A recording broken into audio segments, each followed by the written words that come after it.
Good morning students. आज हम LPP करने जा रहे हैं लीनियर प्रोग्रामिंग क्लास 12 के लिए। बहुत ही इंपॉर्टेंट क्वेश्चन रहता है ये हमारे पास एग्जामिनेशन पॉइंट ऑफ व्यू से।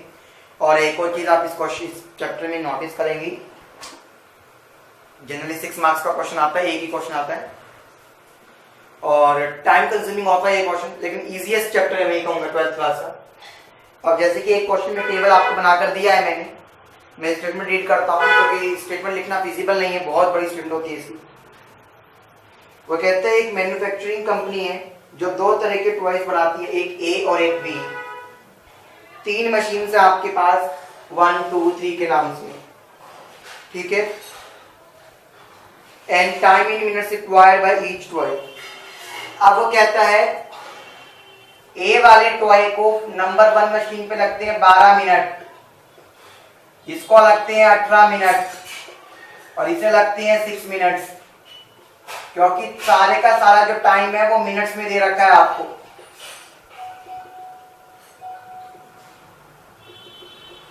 समझे, सारे का सारा टाइम क्या आपको मिनट्स में दे रखा है, तो इतना इतना टाइम लगता है। अब वो कहता है each machine is available for a maximum period of 6 hours per day.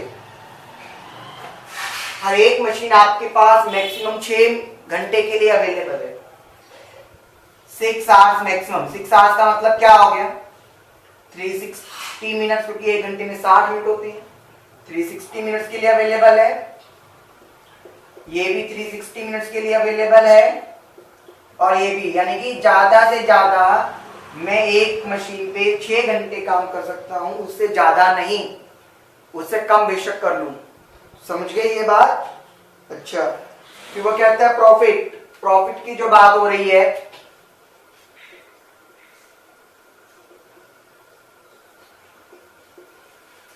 Profit कहता है आपको 7.5 रुपए का प्रॉफिट होता है ए नाम के ऑब्जेक्ट पे। यानी कि अगर ए नाम का एक टॉय बेचता हूं तो 7.5 रुपए का प्रॉफिट होता है और बी नाम के उस पे मेरे पास 5 रुपए का प्रॉफिट होता है।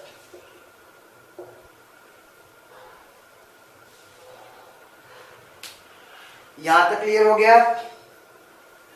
आपको ये बताना है कि नंबर ऑफ टॉयज कितने होंगे ए और बी वाले, अगर मुझे मैक्सिमम प्रॉफिट चाहिए। तो ऐसे क्वेश्चंस के लिए सबसे पहले बनाते हैं इक्वेशंस। देखो इक्वेशंस की फॉर्मुलेशन कैसे करेंगे स्टूडेंट्स आप। सबसे पहले हम क्या बनाएंगे यहाँ पर इक्वेशंस, देखें कैसे बनाएंगे। आओ, अगर मैं इक्वेशंस की मेरी बात करता हूं स्टूडेंट्स,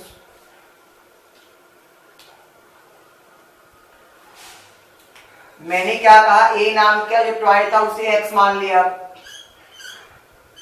नंबर ऑफ जो बी टॉयज थे वो y, number of type A toys x, number of type B toys y। अब एक बात मुझे बताओ आप, अगर एक टॉय ए वाला टॉय फर्स्ट मशीन पे 12 मिनट लेता है तो x टॉय कितने लेंगे 12x, वाई बी वाला टॉय 6 मिनट लेता है तो वाई टॉय कितने लेंगे 6 इंटू वाई। टोटल कितना था 360 या उससे कम। फर्स्ट इक्वेशन बन गई मेरी। अभी अगर मैं बात करूं सेकंड मशीन के लिए तो 18x, ठीक है, और यहाँ पे 0 मिनट का रखा है तो यानी कि 0y, तो यानी कि 360 लेस देन इक्वल्स टू।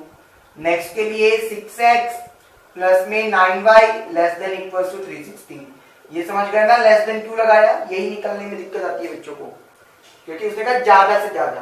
फिर मैंने कहा था ये दोनों कंडीशंस तो आपको हमेशा अपने आप लिखनी है, x greater than equals to 0, y greater than equals to 0, ये तो आएगी श्योर है, बन गई।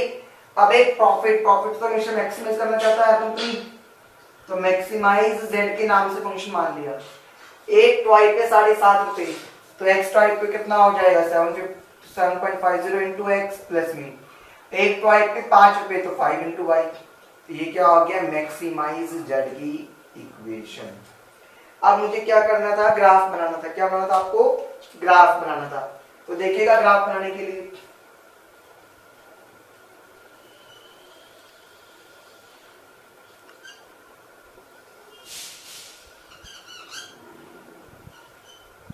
देख पा रहे हैं अच्छे से,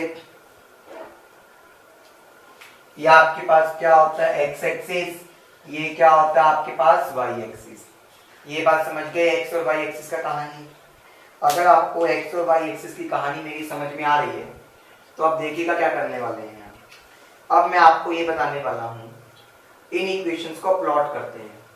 अब ये बात देखो, मैंने आपको एक चीज कही थी, जब भी इक्वेशंस प्लॉट करेंगे पहले तो कैसा टेबल बनाएंगे,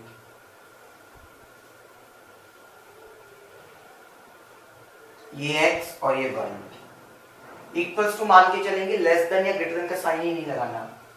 अगर मैंने x की वैल्यू 0 करी, 0 करोगे आपको पता है सबको अंडरस्टूड होगा ये कैलकुलेशन, 12 इंटू में 0 प्लस में 6y इज इक्वल्स टू 360। तो y कितना आ जाएगा 60 आ गया। अगर मैंने y को 0 करा तो x कितना आ जाएगा 30, x क्या आ जाएगा 30, समझे। तो मैंने प्लॉट कर दिया मेरा यहां पे,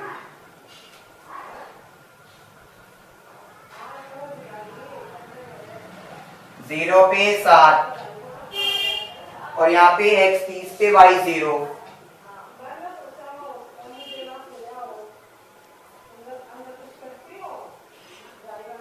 बन गई इक्वेशन, समझ गए।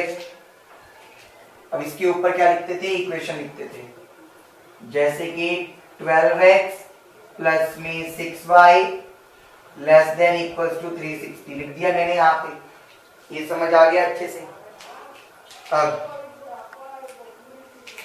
हम काम करेंगे मेरे पास सेकंड इक्वेशन के लिए।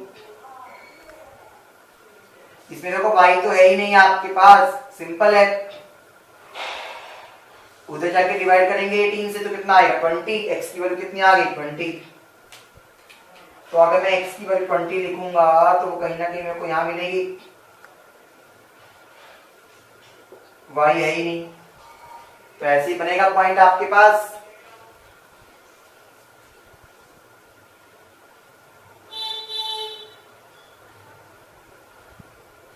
ये लाइन आ गई पैरेलल। यहां पे इक्वेशन कौन सी लिख देंगे, 18x less than equals to 360। ये अच्छे से क्लियर है। फिर आपके पास आती है स्टूडेंट्स नेक्स्ट वाली इक्वेशन, यानी कि दिस वन।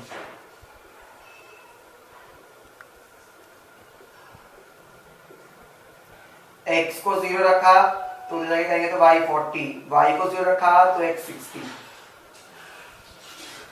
समझे।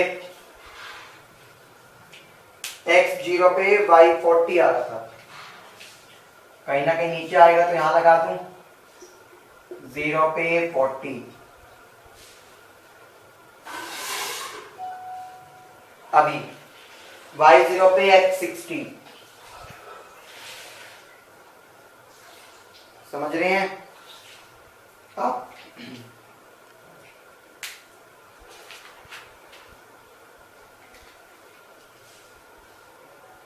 आ गया ना ये अच्छे से समझ आपको कि y उस पे मेरे पास क्या आएगा 60।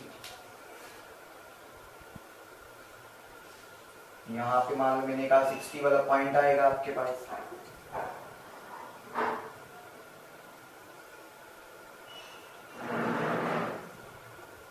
यहां मान लो, क्योंकि मेरे पास स्केल नहीं है इसलिए आप समझ पा रहे हैं, समझे यहां तक। अब आपको क्या करना है, शेडिंग पोर्शन, पहले इसके ऊपर इक्वेशंस भी लिखेंगे। यहाँ पे इक्वेशन कौन सी आएगी आपके पास, 6x प्लस में 9y less than equals to 360, समझे यहाँ तक। अब शेडिंग करते हैं स्टूडेंट्स। सबसे पहले मैं करूंगा ग्रीन की शेडिंग।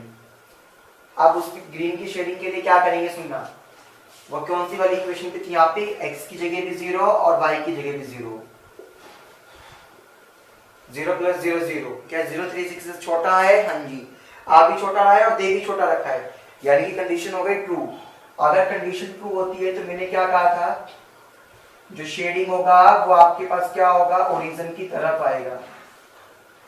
तो मैंने देखो ग्रीन कलर की जो शेडिंग है वो ओरिजिन की तरफ डाल दी, समझ गए इस चीज को। फिर मैं करता हूं, मेरे पास ब्लू कलर की जो शेडिंग आने वाली है। अब ब्लू कलर की शेडिंग में देखेंगे, ब्लू कलर की शेडिंग मेरी यहाँ पे थी 0 और ये 0, क्या 0 प्लस 0 0, 360 से छोटा होता है, हाँ जी, और दे भी छोटा रखा है, तो वैलिड है। और रीजन की तरफ यानी कि इधर की तरफ आऊंगा। देखो मैं ब्लू कलर से लाइन बना रहा हूं, बहुत ध्यान से देखने की जरूरत होती है लाइंस को, समझ गए। फिर मेरी कहानी आएगी ब्लैक कलर के लिए 0, क्या 360 से छोटा है 0, हाँ जी, 0 में 360 से छोटा है ना, छोटा है और दे भी छोटा रखा है, यानी कि ओरिजिन की तरफ, यानी कि जो शेडिंग आएगा वो मेरे पास इधर की तरफ आएगा कुछ। डायरेक्शन थोड़ा ध्यान से रखना ताकि मिक्स ना हो, क्योंकि मेरे पास तो अलग अलग मार्कर के पेन है, आप पेपर में तो यूज नहीं कर सकते ना मार्कर पेन।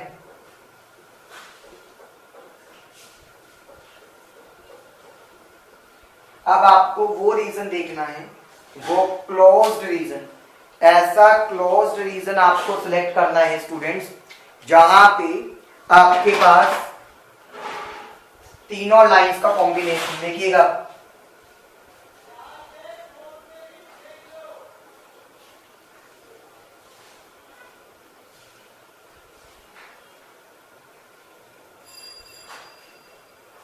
क्या ये रेड वाला रीजन ऐसा है जहां पे सभी का मेरे पास क्या आ गया है, शेडिंग। देखो क्लोज रीजन भी है, ब्लैक लाइंस भी है, ब्लू भी है, ग्रीन भी है, सारी लाइंस दिख रही हैं, तो ये आपके पास क्या बन गया, पॉइंट रीजन ऑफ स्टडी। जो ये था ये ओरिजिन था, इसको मैंने ओ नाम दिया, इसके पॉइंट क्या होंगे 0,0, जानते हैं आप। इस पॉइंट को मैंने नाम दिया ए पॉइंट, इसके पॉइंट आपके पास थे पहले से, मैं लिख देता हूं 0,40। ये वाला पॉइंट था, इसका नाम दिया मैंने मान लो डी, इसके पॉइंट आपके पास क्या थे 20,0, देख पा रहे हैं 20,0 जिसे मैं ब्लैक से लिख रहा हूं। अब ये देखिएगा, ये पॉइंट का नाम दिया मान लो बी, इस पॉइंट का नाम दिया मान लो सी, ध्यान रखना ये मिल नहीं रही है, आप ग्राफ बनाएंगे तो आपको बड़ा दिखेगा, थोड़ा और अच्छे से कर पाएंगे आप। बी और सी, बी और सी के पॉइंट निकालने हैं, वो कैसे निकालेंगे देखिएगा, ग्राफ के ऊपर ही लाइन मत करिएगा, पॉइंट आगे पीछे हो जाता है ग्राफ में। अब ये जो पॉइंट है ये किस किस लाइन से इंटरसेक्ट कर रहा है वो देखिएगा, एक तो कर रहा है इस लाइन से और एक कर रहा है ग्रीन लाइन से, तो ग्रीन और ब्लू से इंटरसेक्ट कर रहा है। तो ब्लू वाले की जो इक्वेशन थी वो क्या थी, 6x प्लस में 9y is equal to 360 blue, और ग्रीन वाले की इक्वेशन क्या थी 12x प्लस में 6y इज इक्वल टू 360। मुझे यहां से क्या निकालना है, x और y की वैल्यू निकालनी है बाय एलिमिनेशन। ऊपर वाली इक्वेशन को 2 से मल्टीप्लाई कर दिया, साइन कर दिया चेंज, कैंसिल, 18 में से 6 गया 12, यहां बच गया 360। सॉल्व करोगे तो y की वैल्यू 30 आ गई, इस पॉइंट के ऊपर y तो 30 आ गया मेरे पास। समझे कैसे निकालते हैं y, ग्राफ ना भी आए तो भी y 30 आ गया, तो इस इक्वेशन पे पुट करके किसी भी एक में पुट करके x की वैल्यू निकाल सकता हूं मैं। 12x प्लस में 6 इंटू में 30 इज इक्वल टू में 360। ये आपको पता है 30 इंटू 6 कितना होता है 180, उधर जाके 180 मेरा माइनस हो जाएगा, तो बच गया 180। 12 को उधर जाके डिवाइड करूंगा तो 15 आ जाएगा मेरे पास, समझे, यानी कि इसका जो पॉइंट होगा वो मेरे पास कौन आएगा 15 आ जाएगा यहाँ पे। ये अच्छे से क्लियर हो गया, समझ गए होंगे, मेक सेंस। अच्छा, इसी तरह से अगर मैं बात करता हूं मेरे पास इस सी पॉइंट के लिए, ये बी पॉइंट के लिए था, यहाँ पे जो रीड कर रहा हूँ सी के लिए, एक तो ग्रीन लाइन आ रही है और एक ये ब्लैक लाइन आ रही है। तो जो ब्लैक लाइन है वो तो क्या है 18x is equal to 360, x की वैल्यू कितना हो गई सीधा 20, x की वैल्यू कितनी होगी सीधा 20, तो इसके जो कोऑर्डिनेट्स आएंगे वो क्या आएंगे 20। अब y भी निकालना है, y कैसे निकालेंगे सर, ये कौन सी थी ग्रीन लाइन, 12x प्लस में 6y इज इक्वल टू में 360। x की वैल्यू 20 को पुट कर देंगे, कितना हो गया 240, उधर जाके माइनस करेंगे तो कितना बच गया 120।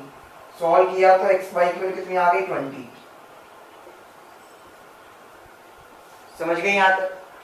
चारों कोऑर्डिनेट्स, ये वाले कोऑर्डिनेट्स आ गए, देखो 1 2 3 4 5, 5 कोऑर्डिनेट्स थे। आपको क्या निकालना था? At maximum. क्या निकालना था? At maximum. तो देखो z फंक्शन क्या था आपके पास? प्रॉफिट 7.50x प्लस में 5y। आपको क्या निकालना है? मैक्सिमम की कंडीशन। तो देखो एट पॉइंट 0,0 यानी कि इस वाले पे, कहने का मतलब आपको पता है पहले वाला अक्षर क्या होता है? x का, बाद वाला किसका होता है? y का। 0 0 पुट कर दी वैल्यूज, तो सॉल्व करेंगे तो आंसर कितना आ गया 0। अच्छा अब करूंगा एट 0,40 पे 7.50, x को तो 0 और y की जगह 40, सॉल्व किया तो कितना आ गया 200, क्योंकि वो तो 0 हो गया था। अब मैंने करा इस बी पॉइंट पे यानी कि 1530 पे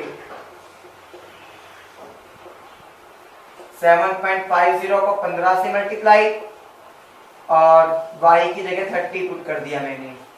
ठीक है, मैं यहाँ पे कैलकुलेशन कर देता हूँ। 7.50 यानी कि पॉइंट आया तो 100 आ गया, इनटू में 15 है, 0 से 0 कैंसिल, यहाँ 2 और यहाँ 3। समझ गए हो आप यहाँ तक? ठीक है, ओके। अब मल्टीप्लाई तो 15, 20 में 22 बाय में 2, 112.5 आ गया। 112.5 प्लस में 150, तो कितना आएगा 262.5। समझे? ऐसे में क्या निकालूंगा? 20 पे, यानी कि 7.50 को तो करा 20 से और 5 को भी किया 20 से। तो देखिएगा मैं अगर मल्टीप्लाई करता हूं 7.50 बाय में 100 पॉइंट आ दिया तो इनटू में 20, कितना आ जाएगा ये 150, प्लस में इसको 100 आ गया, सॉल्व करा तो कितना बच गया आपके पास 250। समझ गए? अब एक पॉइंट रह गया आपके पास ये वाला 20 वाला, यानी कि 7.50 को तो 20 से और उसको 0 से, तो आपको पता यही आएगा खाली 150। अब आप देख पा रहे हैं मैक्सिमम कौन सा आया आपके पास यहाँ पे? सॉरी, मैक्सिमम देखेंगे तो ये 262 वाला आ गया आपके पास। देखा लीनियर प्रोग्रामिंग से हमने कैसे ये निकाला कि मैक्सिमम प्रॉफिट क्या हो सकता है? 262.5 हो सकता है मेरे पास। कितना? 262.5 हो सकता है। अब आपको ये ध्यान देखते मैक्सिमम प्रॉफिट कितना हो गया 262.5। अब वो कहता है अगर ए टाइप्स के जो टॉयज हैं, ए टाइप के जो टॉयज हैं वो कितने होंगे 15 और बी टाइप के टॉयज कितने होंगे 23। समझे?